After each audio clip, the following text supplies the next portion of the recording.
Good evening, everyone. Thank you so much for joining us live this Thursday. We are today broadcasting out of the Channel 35 studios, where I am so honored to be joined by three incredible experts for a CD4 conversation on addressing the meth epidemic.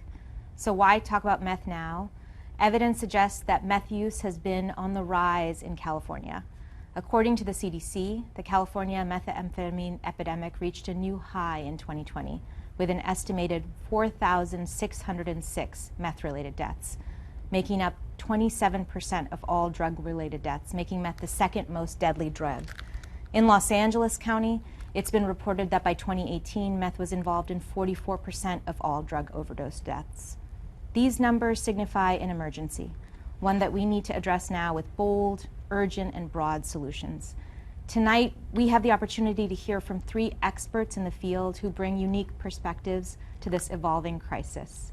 Dr. Goodman of UCLA, a physician and scientist with a clinical and research interest at the intersection of substance use, addiction, and infectious diseases.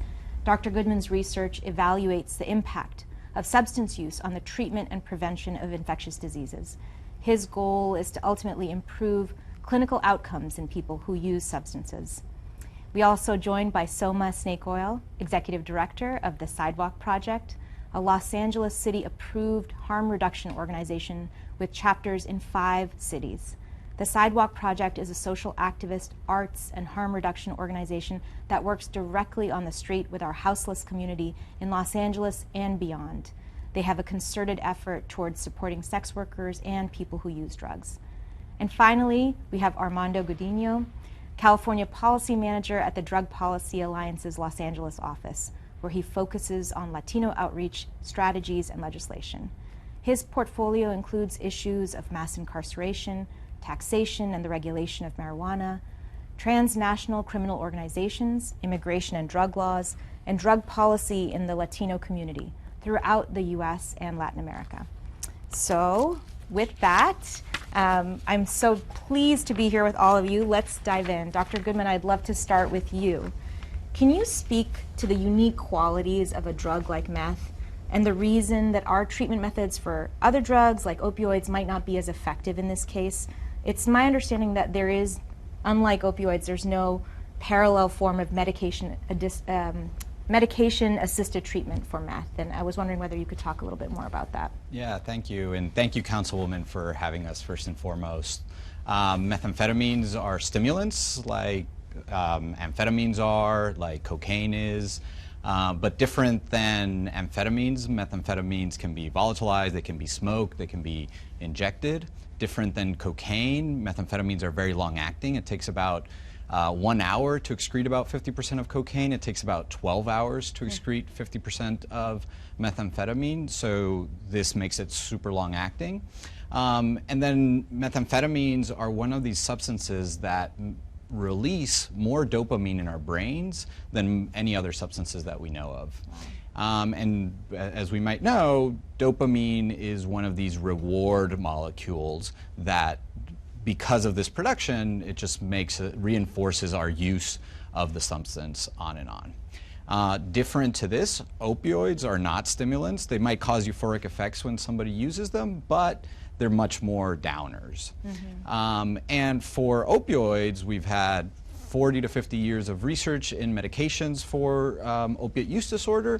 We have 3 FDA-approved medications, so methadone, buprenorphine, also brand name Suboxone, and also long-acting naltrexone, brand name Vivitrol, that have a lot of safety and efficacy data and are part of our treatment infrastructure.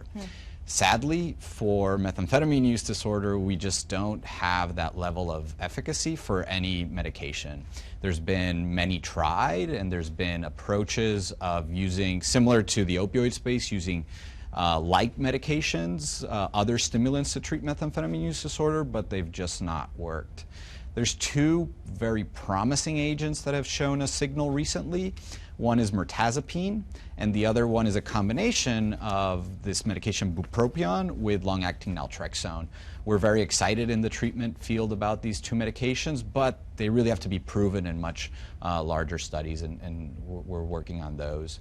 I'm part of UCLA's Center for Behavioral and Addiction Medicine, where we've been part of many of these trials, and we're also working on several novel compounds to try to get out into the world and show their efficacy. So hopefully in the near future we have bigger news and something actually that works. And is the reasons that we don't have a similar set of treatments developed for methamphetamines because it's a newer drug? I saw when I was looking at the statistics for example, the number of times that it's now found in drug seizures, or if you look at any of the measurements of its usage. I cited some overdose statistics in the beginning, but if you look at everything, it's had such a sharp increase only in the recent years. Only in the last 10 years or so that you've seen this incredible rise in it. So is that the reason why we don't have these treatments, or is that because of its unique nature as a... I think it might be a little bit of all of the above. The unique pharmacologic properties is definitely one. I think the long-standing history of opioids use tied with humanity. I mean, opioids have been used for centuries and centuries, whereas amphetamines and methamphetamines, it's really a little over 100 years. And then the other part is methamphetamine is really big in the West. And sadly, a lot of our policies and a lot of the news is very East American-centric, where the big drugs are opioids and the big drug currently is fentanyl. But in our part of the world, methamphetamine is king. And the CDC wrote about this a couple of years ago. They show a beautiful map where fentanyl is definitely the big killer on the East Coast, but methamphetamine is really the important one on the West Coast. And funding agencies that pour money into research and into this space are on the East Coast. So there's a lot of dedicated money towards opioids and not as much towards stimulants. That's fascinating. Wow. So maybe the state needs to be putting more resources and more advocacy behind funding that treatment as well. It feels like that's such an important gap to be filling. Yeah, I mean, with funding, there's advancements, right? If we poured money into a COVID vaccine and we have wonderful vaccines in a little under a year, if we'd pour that amount of money into methamphetamine research, I'm sure we'd get faster advances. Great. Well, now I wanted to turn to you, since you're a service provider, somebody who's on the front lines every day with this work, particularly with our unhoused neighbors who are struggling with these issues. Your work often takes place right here in downtown LA, is that right? That's correct. Yeah. So can you tell us a little bit more about what the Sidewalk Project does, what this work looks like on a day-to-day basis, and what you've found to be most effective in engaging effectively with people who are experiencing this kind of addiction? Sure. And again, thank you so much for hosting this conversation. It's so important. So my name's Soma, director of the Sidewalk Project, and that actually means that I spend a lot of my time on the street. I'm not a director in the office. With my team, and 6 days a week we're on the streets.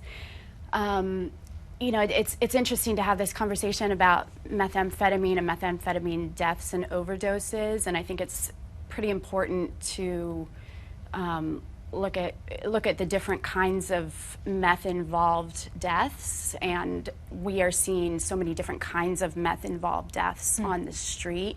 And I do think it's important to look at the difference between overamping and overdose, where there might be drug confusion and fentanyl might be involved, and because of stigma, we might automatically say it's a methamphetamine overdose, but you know, it's a little bit more complicated than that, and there might be, you know, all sorts of medical violence involved in why someone might have died. There might be underlying health conditions. Someone might have had a heart attack, and not have been able to receive services. And this is something that we actually see quite a lot. We actually lost someone yesterday, an Afghan refugee who had come to America.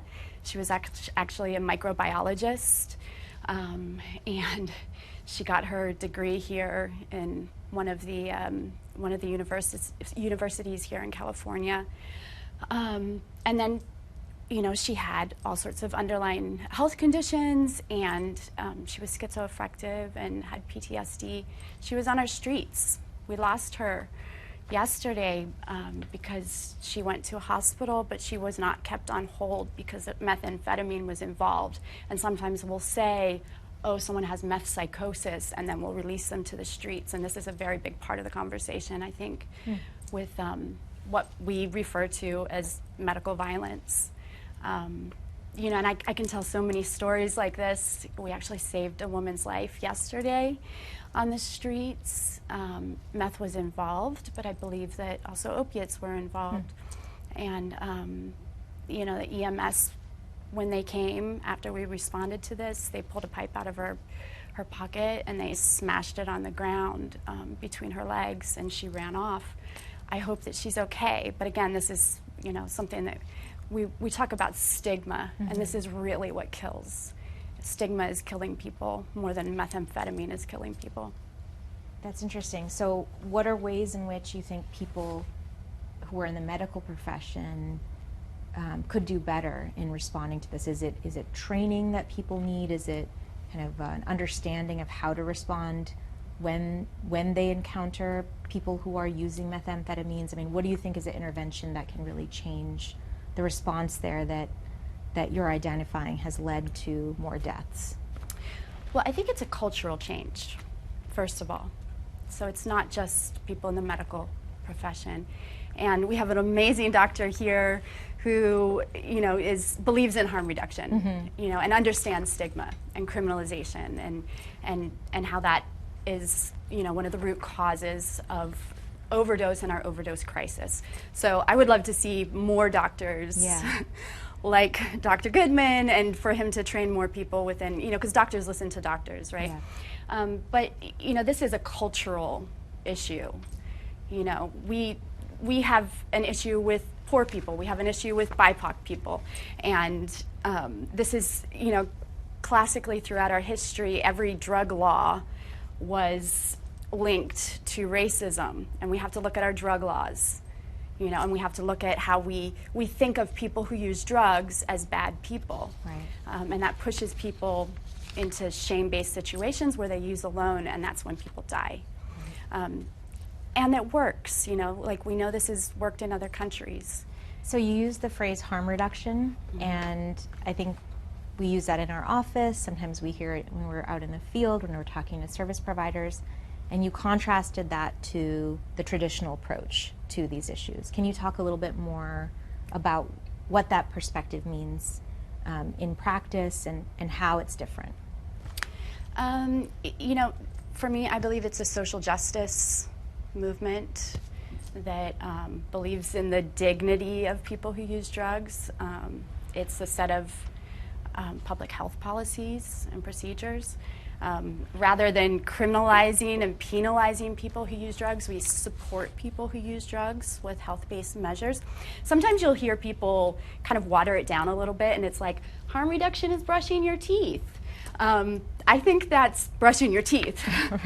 Harm reduction is, it's for people who use drugs.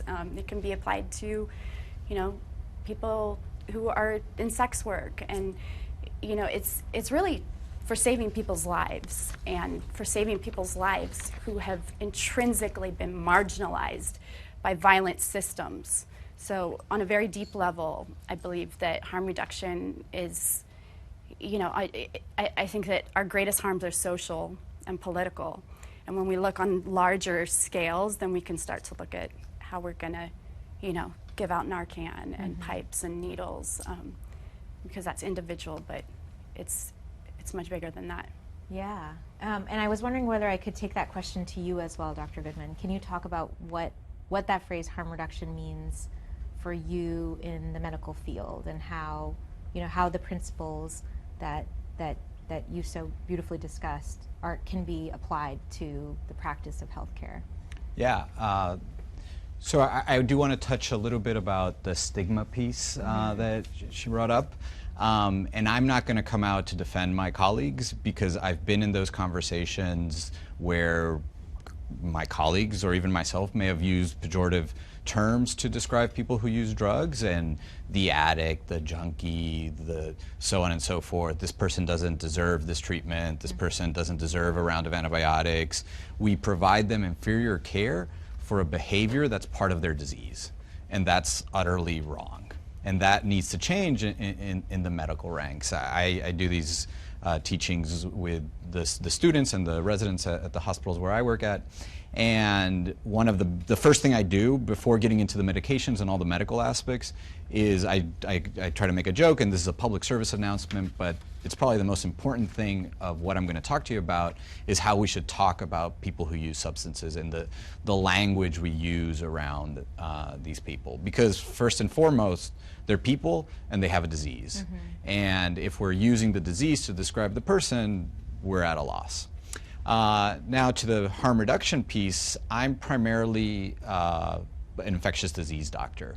And I think I'm here talking about addiction because I've seen so many people over the years that I've practiced not have access to harm reduction and come in with HIV, come in with hepatitis C, come in with bacteria in their blood, come in with bacteria in their blood that got on their heart valves, and just I can keep on naming complications, and all of these are preventable.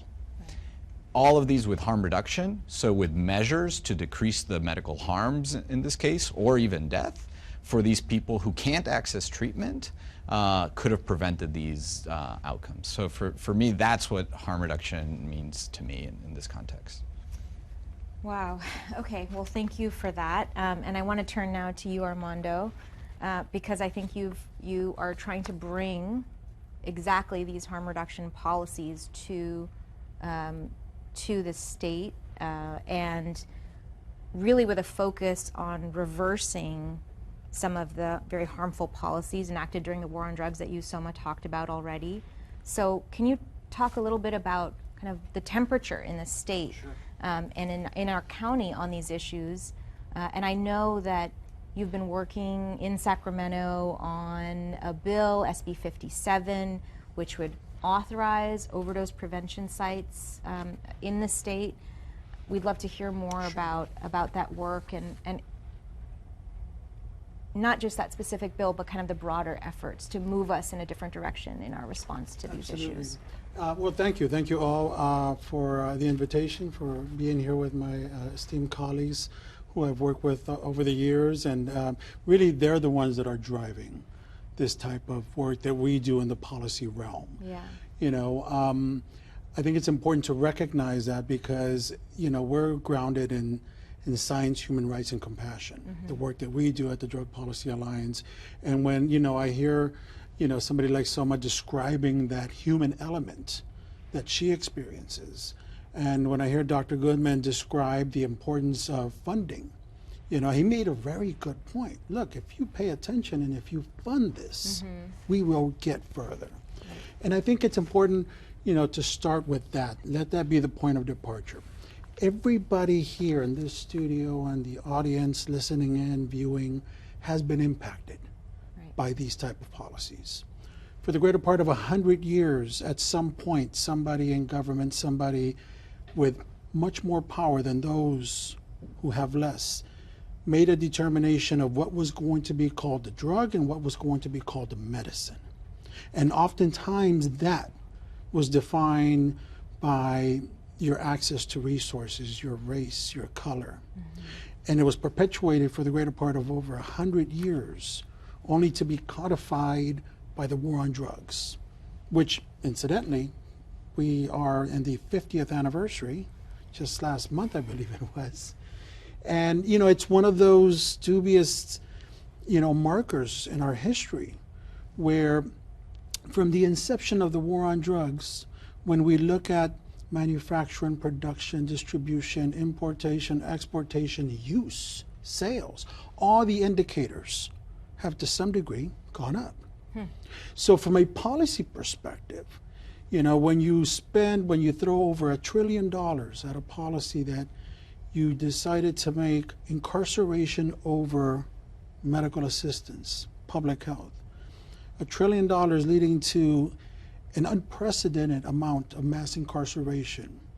Along those lines of what is determined to be medicine and drugs, race and ethnicity, language, and even immigration status today, you end up with a policy that by every metric and measurement has utterly failed.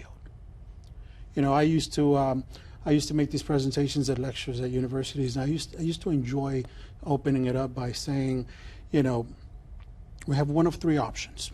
We can stay the course, which we can ask the question, how's that working out for us? We can find some fairy dust somewhere and do some magic and do away with drugs. That only happens in my kids' fairy tales. Or we can start looking at policies that we're not used to, that are difficult to visualize, conceptualize, but we have no choice other than to, because the two latter ideas no longer work for us. Right. They've continued to fail time and again.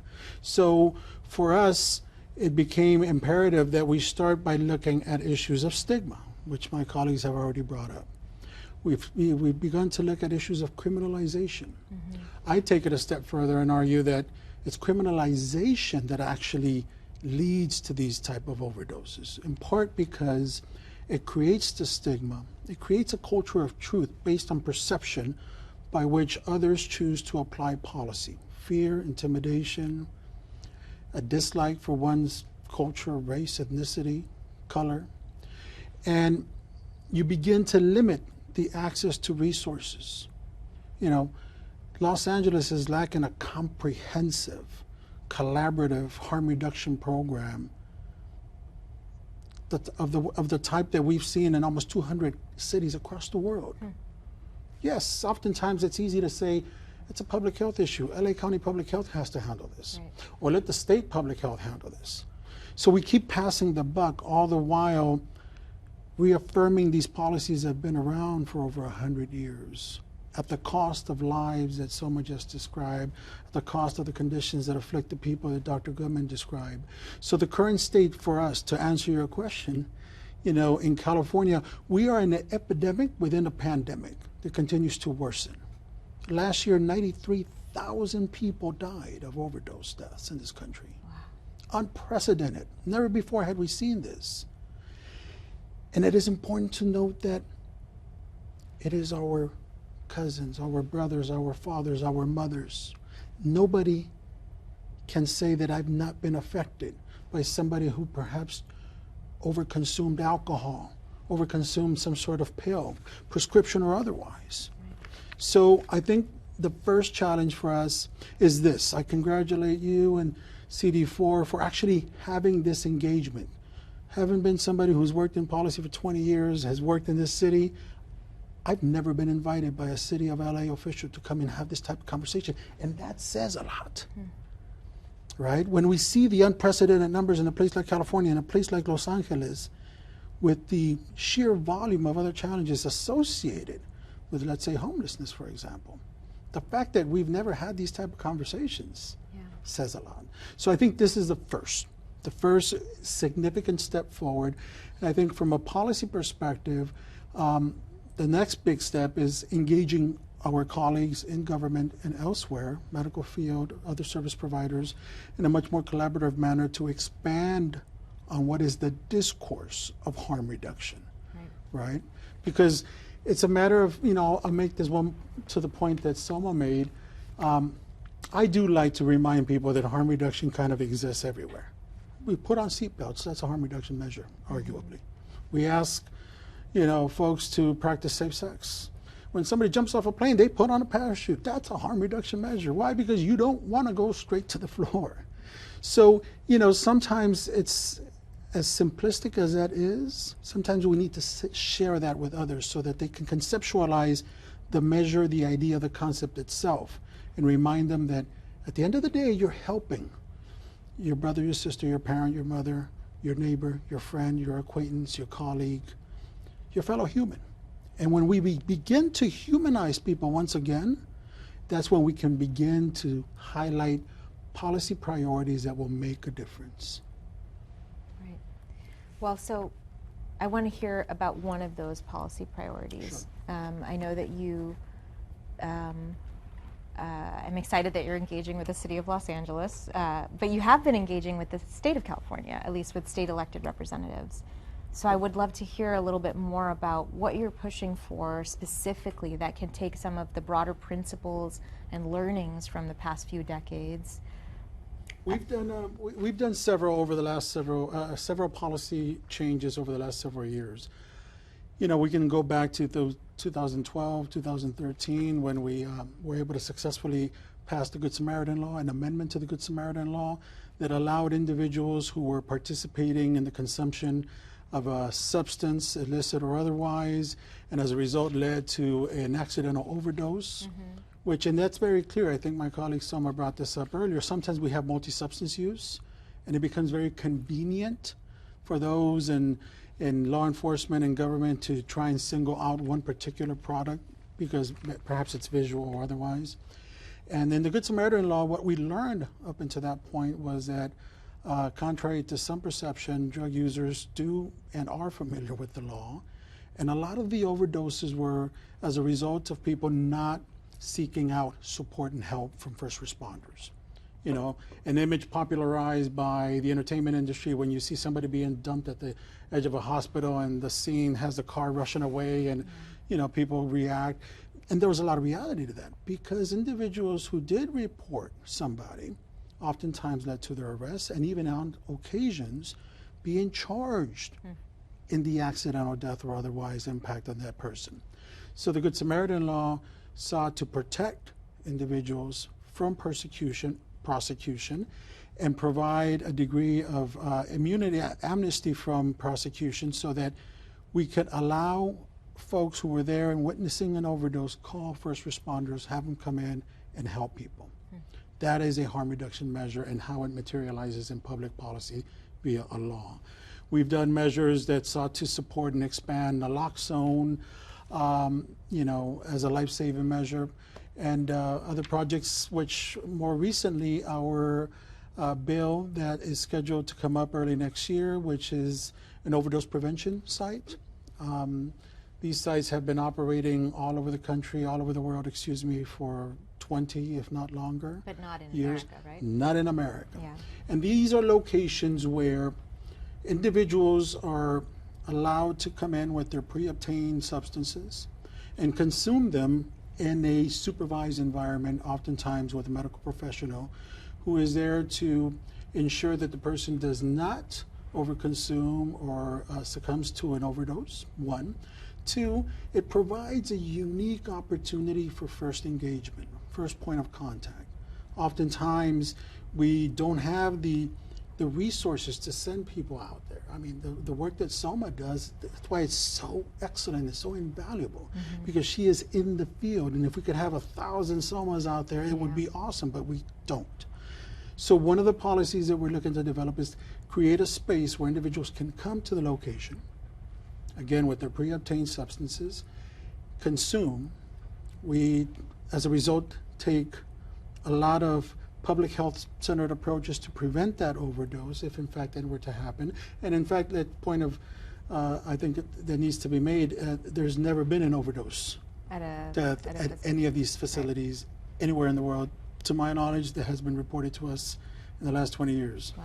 So this bill would, again, provide an opportunity, authorize these programs in California for the first time, and it would be a life-saving measure policy. And in part, and I think it's important for our audience to know this, a lot of that comes from the acceptance, as I pointed out earlier. Look, we don't like it that people consume. I personally don't. I don't encourage it, but I accept it. It happens.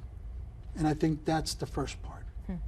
You know, the fact that I think when we start accepting that nice people do drugs, and sometimes they make mistakes in the process of doing them, whether consciously or not, I think that's that first step. Right. And one of the things that I've heard Senator Wiener talk about in discussing these safe injection sites is that they also help bring people into care, into treatment, into recovery. And is that something that has been studied about these Absolutely. sites?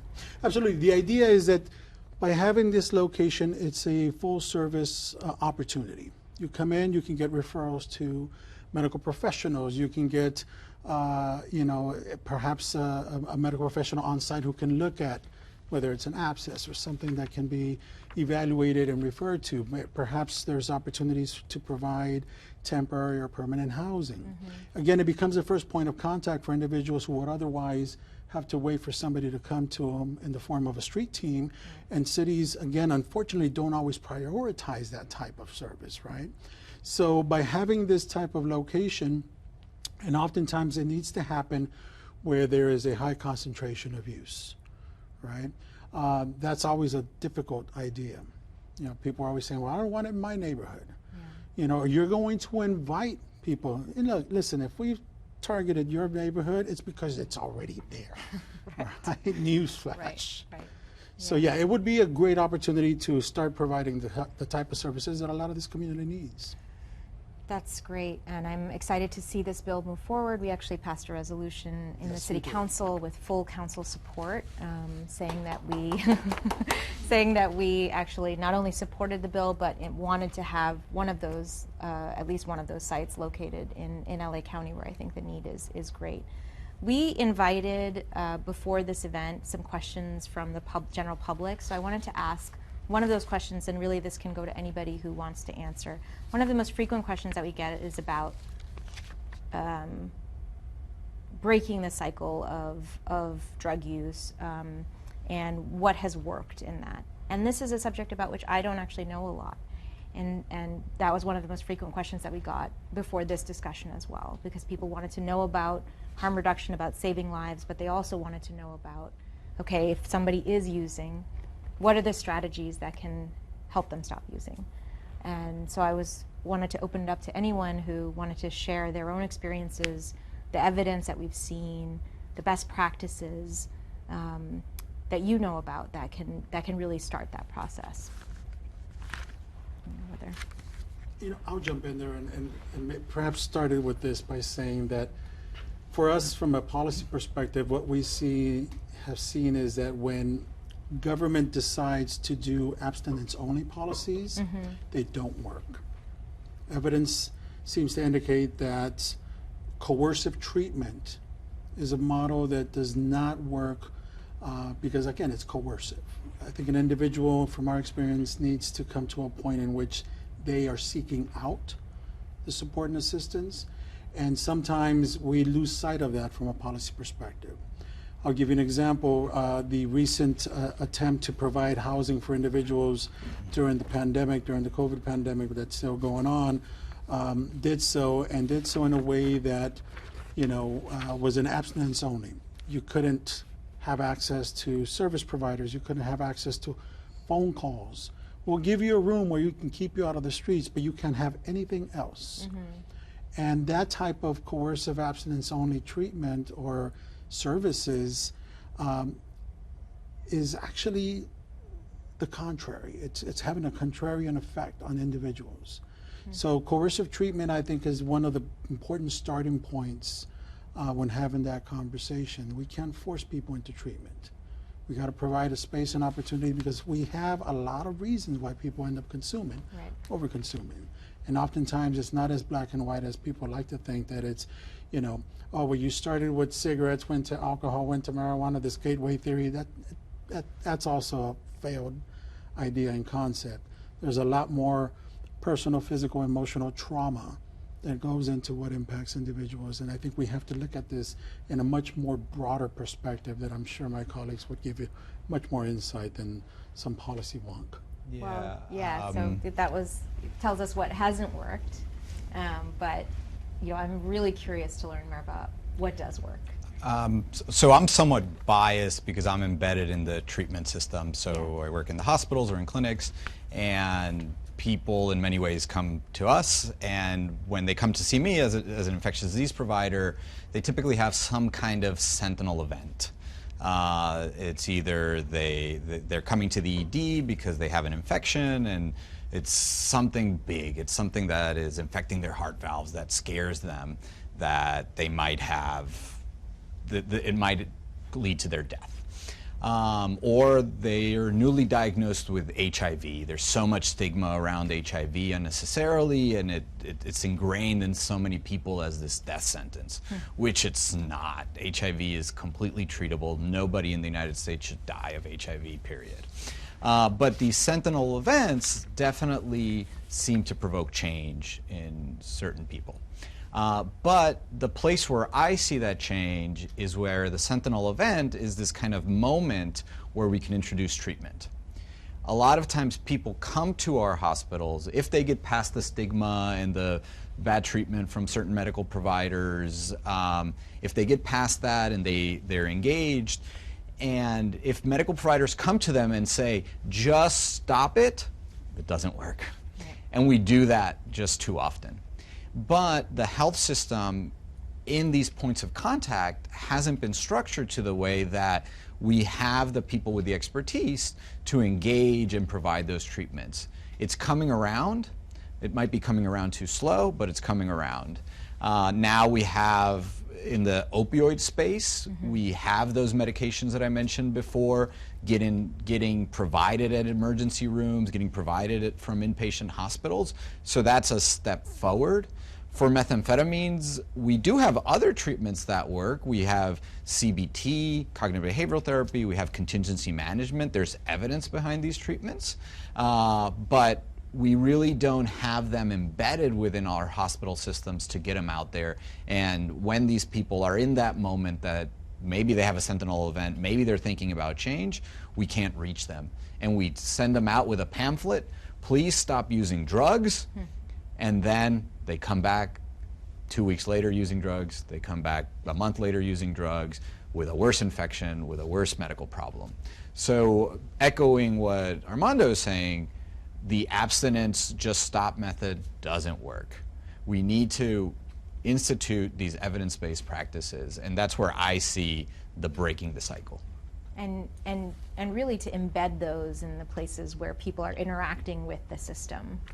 And both of you are actually doing that work right out in the field. You're taking yourselves, your expertise, your skills right to people. And I think trying to find ways to embed that in your work, embed that in healthcare, in hospitals, in places where people are seeking out some of that treatment, seems like a good place to make investments at the county level, for sure, that maybe we haven't been so far. Yeah, of course. The model of rehab out at the beach, out in the mountains, people aren't going to get there. Right. We need to go where they are. Right. We have a study ongoing where we have a big bus, 33 by 10 feet, that we're trying to do just that, go where they are. However, the study is funded to treat people with opiate use disorder. And we're not funded to treat people with methamphetamine use disorder, and we're out on the street, and for every 10 people that come and engage with us, 9 are using methamphetamines. That one person is using opioids, but they're also using methamphetamines. So we have to turn people away because we're not funded for that disease. Yeah. And so again, it comes back to the funding. Get the money out there, and you'll get the great minds thinking about how to fix this problem and hopefully get to a solution. Wow. And Soma, I don't know whether you had any insight or anything you wanted to add to those answers for this question. Yeah, I would definitely echo what the gentleman has said. I would say harm reduction works. Okay. And I will say that from lived experience. Harm reduction worked for me. I have 5 years of sobriety, and that was a harm reduction journey for me. The reason that I'm alive today is because of harm reduction. And that was relationship based. And I believe that harm reduction is always based in relationships. It's compassionate, it's slow, it's patient. Some of the things that we are doing currently in this city is, I'll just be frank, it's human rights violations. We cannot tie care to enforcement. we just passed this law 4118, and we have co-opted language that is harm reduction language. We're saying things like compassionate care, and we're using terms like lived experience and trauma-informed care and all of that. And you can take language like this and you can put it on anything, but it's not true. The minute that you try to force people and put criminalization and prison over someone's head, that is not trauma-informed care, that is not harm reduction. So harm reduction is nonviolent, and it's treating people with respect and knowing that it's going to be messy. It's not going to be linear. It's just going to take a lot of time, and we live in a society where people don't want to take time, but that's how it works. Harm reduction is, it's radical love. Yeah, wow. And can you tell me a little bit more about the resources that you need to do that work?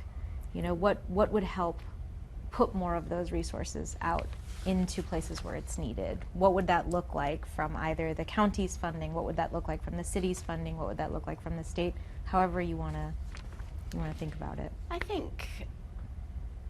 think first of all it would be having syringe service providers at the table in conversations. So, groups can say that they are doing harm reduction, but it's actually syringe service programs that are actually in the streets doing the work, and that's where harm reduction comes from. That is the history of harm reduction, and our groups are the experts. I think it would also be having people who use drugs at the table and centering the needs of people who use drugs and actually giving a voice to the community we are trying to serve. And then money, actual money, money into programs, and not necessarily just the same programs that already have funding. I don't need to mention who any of those programs are, but we need to actually prioritize people who are in the streets saving lives, and that's actually people who use drugs who are saving lives. To know that these are first responders. So I think it's sort of looking a little bit more deeply at some of those priorities. Well, I want to talk a little bit more about that question of money and its connection to Medi-Cal and how Medi-Cal reimbursements are done and how it's funded. Can you talk a little bit, and any of you are welcome to answer this question, but we've gotten questions about, where can that funding come from and how is it connected to our healthcare system right now? Is it effectively funded through programs like Medi-Cal, or are there other supplemental things that we need to be doing to make sure that we have the resources that we need? So a lot of our treatment programs are funded through Drug Medi-Cal, and clients without any other insurance can go through their Drug Medi-Cal and receive these services. A lot of times actually having your private insurance won't cover many of these services. So for a lot of these places it's actually better to have Drug Medi-Cal. But back to the give them money is go to a methadone clinic, see what it looks like. They're not the most appealing places in the world, and because they're underfunded. So yes, they can get reimbursed, but are they getting reimbursed adequately for their services that they're providing? So I think assessing what those reimbursements are currently and seeing if they're adequate. Because there's one piece of just giving money, but then also give money that's dignified for the people that are working there. If you're thinking that you're going to promote change, paying people $15 an hour to do counseling, it's going to be hard to get good people to be doing that work, right? And experienced people. So it's a competitive market right now. We're looking for peer navigators in our bus project, and it's hard. There's a lot of competition for these people with those. They sound cliches sometimes, lived experiences, peers, but when you come to it, they're so important. it's so important to have somebody who's lived it, who knows it, to be able to empathize with somebody who's living it, and to be able to guide them through that process, right? And yeah, maybe we can be allies, and many of us who don't have those lived experiences, but I think we need to embed those people who are recovering from use or who are currently using embedded in the systems of treatment. And there is a body of literature and a body of science that promotes these measures. So I think it's super important. So Medi-Cal does fund some of these pieces, but I would just really recommend assessing what that funding level is and is it actually adequate for those services. You know, and it's, I'm glad you bring that up because I think, again, in keeping with this idea of finding folks who have those lived experiences, I think sometimes in order for us to really make the point of the importance of funding, you have to have these type of bodies, advisory councils, advisory committees who can help those in government and those providing the funds better understand the complexity and nuances of how these type of programs can work, should work, and do so effectively. And even I think just from what I'm hearing, even the nature of which drugs are being used in which parts of the country is seemingly at a mismatch with the funding and the resources that are being provided. I read before this event that most of the methamphetamine coming into the country is coming over the Mexico border, and a lot of it is really focused geographically in this area, and so that accounts for a big part of the difference between why drug use here looks different. Yeah, sure. Drug use looks different here in California, especially in Southern California, than it does in other parts of the country. And you know, the response has to look different. And it starts with having, you know, folks like Dr. Goodman, like Soma, at the table in order to better inform, you know, elected officials and others in government, so that when the advocacy goes from, you know, on the ground to the council to the county to the state, you have a continuously informed process. Otherwise, what you end up with are these haphazard programs that seek to include some sort of, again, abstinence-only model, a criminalization model, you know, drug courts, which is another one that oftentimes, you know, has repeatedly shown that it fails. You know, will keep you out of jail, but you have to go do counseling, some sort of drug rehabilitation program, and if you fail, you're going back to jail. You know, that kind of model just is outdated, no longer works. So we need to have folks at the table to better inform and help guide the resources, not only how they're applied, but the amount of resources that we need. Because as Dr. Goodman pointed out, you know, yeah, sometimes you go to these locations and, you know, we're used to, those of us that have insurance, going to our nice little doctor's office. It's nice, looks clean and sterile, and all of a sudden you show up and there's folks that for some of us looks, you know, scary or threatening.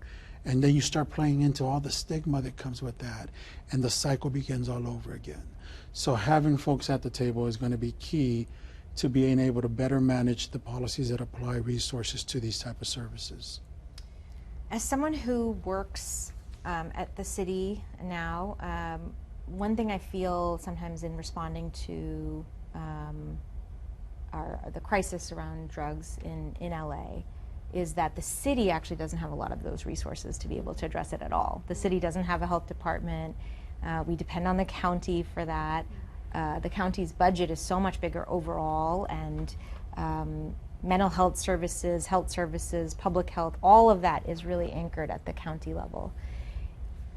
I want to know a little bit more about kind of what do you see as the role of the county, and how can do they have enough beds? Do they have enough kind of departmental resources allocated to this issue? And if not, what can we do to advocate for more as residents of LA County, but also for myself as an elected city representative?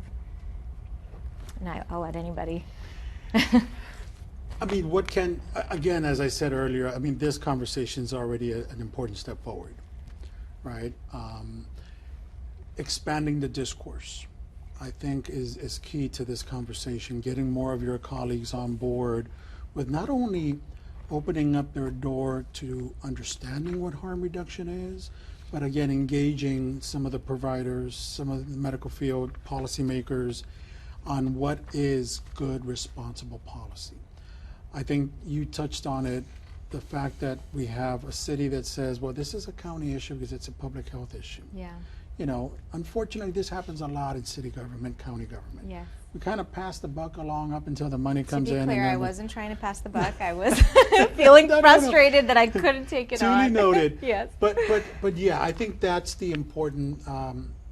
That's an important point to make, and I think it starts with having more conversations with your colleagues in city government, a collective embracing of harm reduction models and programs that can come by way of a more collaborative process with the county, the state public health department, going to groups like Soma's Sidewalk project and saying, how do we build on what you already have?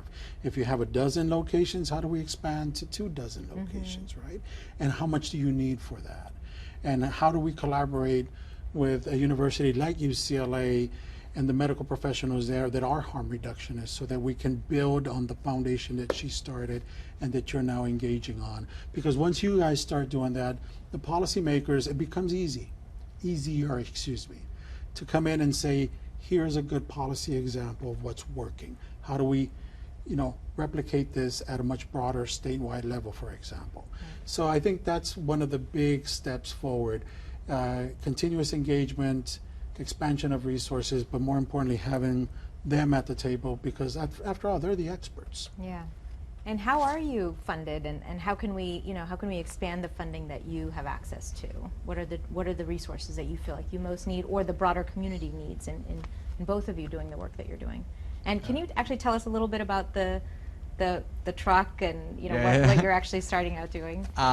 So I guess I'm funded in two different ways.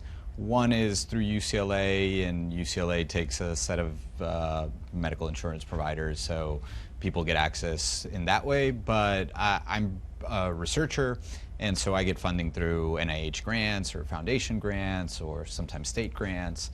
Right now, our project that's called HPTN 094. It's being run through the HIV Prevention's Trials Network, hence the HPTN acronym. 094, it's just the 94th trial that's being run by them. But it's got a short name, Integra, which is kind of the sleek but kind of pharma name. I don't know. But it's this idea that we're trying to test the hypothesis of, if you bring treatment services to where people are, do people do better? So we're randomizing. This is exactly what you're doing, right? So we're randomizing people to either get treatment on this big bus that has a medical room, has a doctor on it, or a nurse practitioner on it, versus the kind of more standard model of, I do harm reduction or I do provide some service, but I can't provide your treatment. So here, take a folder, take a pamphlet, go to that treatment provider out in the community, and we'll help you with a navigator.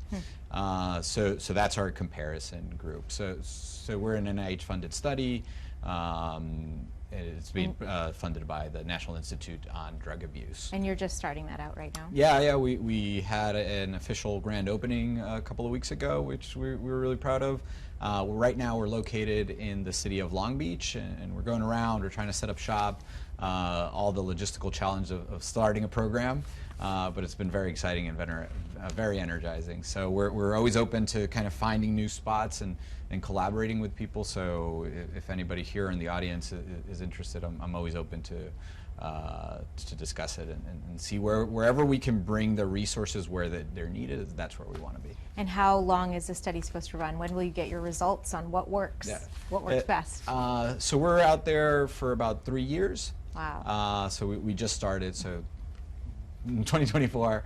And I mean, we're biased, right? We believe in the hypothesis that bringing services to where people are better, but we're trying to show it's a lot of money. The bus costs $300,000, and it costs a lot of money to pay doctors and pay all this personnel, right? So is it worth the public health agencies? Is it bang for the buck? So that's kind of what we're trying to show. Yeah, that's great. Well, I don't think we can afford to wait 3 years for these results to come out, but we should definitely get your interim results. Once you have that evidence, we can start pushing for real funding to come to this, not just on a pilot basis, but really to expand these kind of programs. And I agree. I mean, there's nothing really novel about this. We're doing all FDA medications. We're providing primary care. We're doing all what we know what to do, but in a bus. Right. And there's no reason why we can't be doing that currently. It's just putting up the money. Right. And Soma, I don't know if you wanted to talk a little bit more about the resources. Sure. What specifically might be necessary? More beds from LA County? Like, what is it what's missing in your vision of what can change in LA? Well, we definitely need permanent supportive housing for folks. Coming from a housing first model that does not, doesn't push people who use drugs and sex workers to the fringes and not allow them, a place to be. Like today, I was trying to find a place for a woman who's been trafficked and is a person who used drugs, and we don't work with police.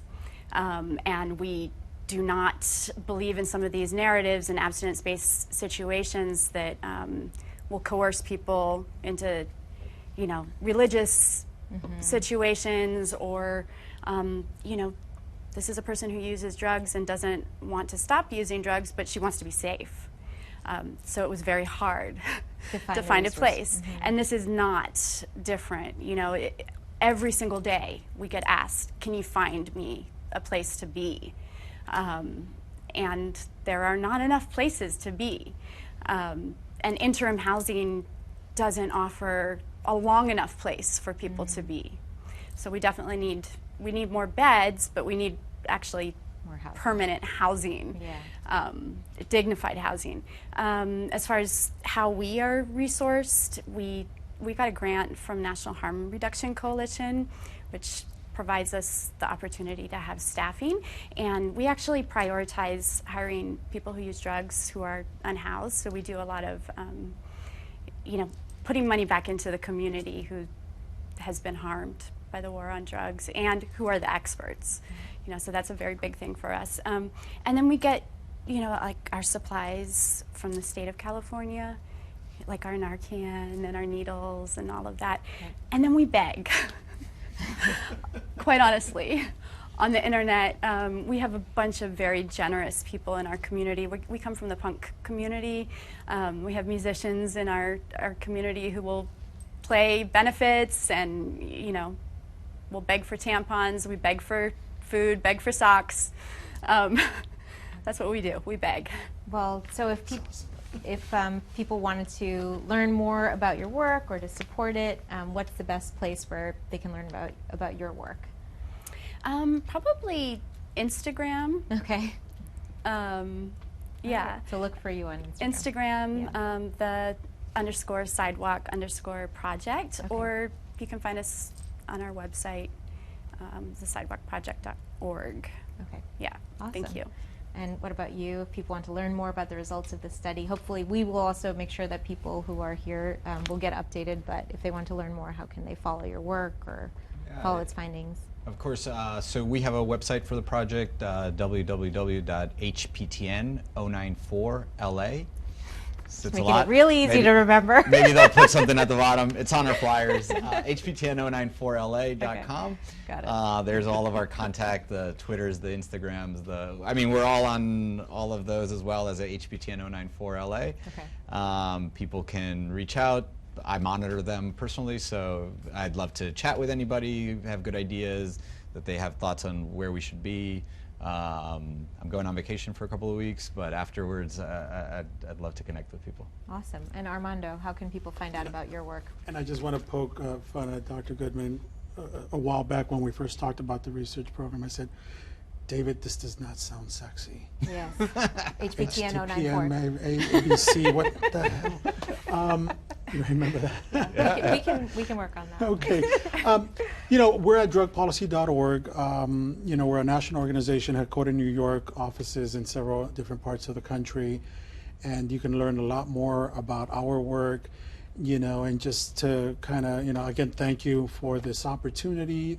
Thank the City of Los Angeles, and remind folks that by every metric and every measurement, the war on drugs has failed. It continues to fail. And we need to start thinking, outside of that box, right?